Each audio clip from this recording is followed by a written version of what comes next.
Plan B, everyone. Plan B. Scream like a little girl. Welcome to I'm Your Target Demographic. Today we're trying to explain a certain type of video called a Let's Play. We're going to cover the basics of what this type of video is, and then we're going to tackle the repercussions of this genre's creation. In a nutshell, a Let's Play is a video, either pre-recorded or streamed live, that showcases someone playing a video game and usually doing commentary.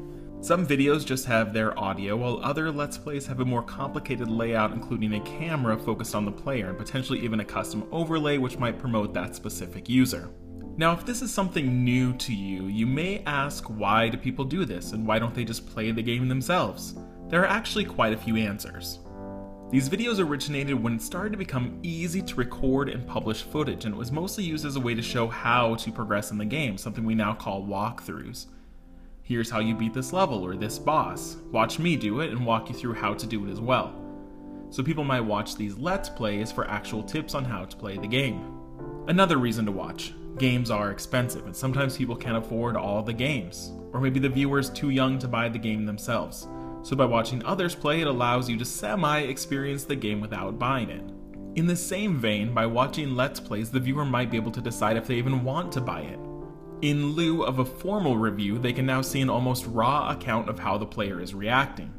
They're laughing, they're having fun, this must be a fun game. Or maybe it's a bad reaction. The Let's Play was slow and boring and they had a hard time figuring it out, so maybe I saved my hard-earned money.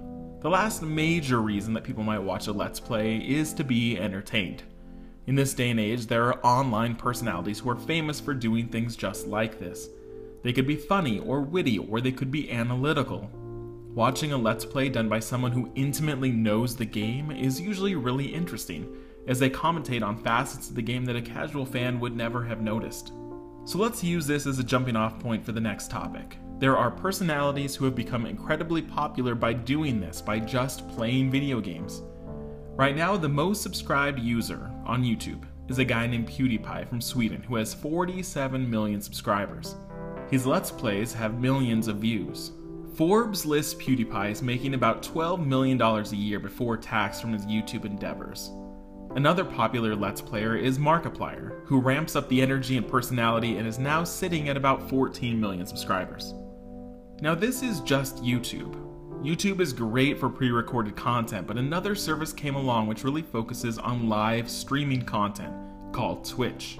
This allows you to contribute and chat with the personalities as it's happening, as well as potentially paying a small fee for exclusive bonuses or subscriber-only events.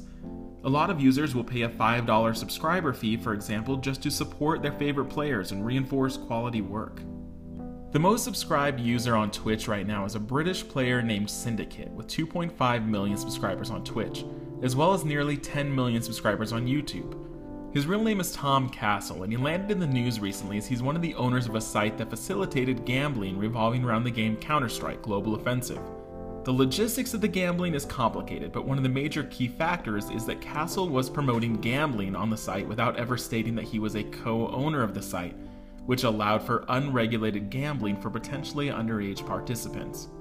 So there are a few issues with what I just said. Let's talk more about other legal issues. Videos that happen to be Let's Plays fit into a weird category, as do most of the videos that I make. The idea of fair use seems to revolve around the idea that if you're repurposing or providing commentary on something, you should be able to. It isn't so cut and dry though, so sometimes when videos get posted to sites like YouTube, they get removed on the premise that they do not own the content. It gets even more complicated if a game has a soundtrack with licensed music that also might trigger a copyright claim. Most big video game companies have realized the positive effect that Let's Plays can have and have worked out ways for YouTube to allow this content, sometimes with restrictions. Sony even went so far as to try and copyright the term Let's Play back in 2015, though it was deemed too generic to be copyrighted.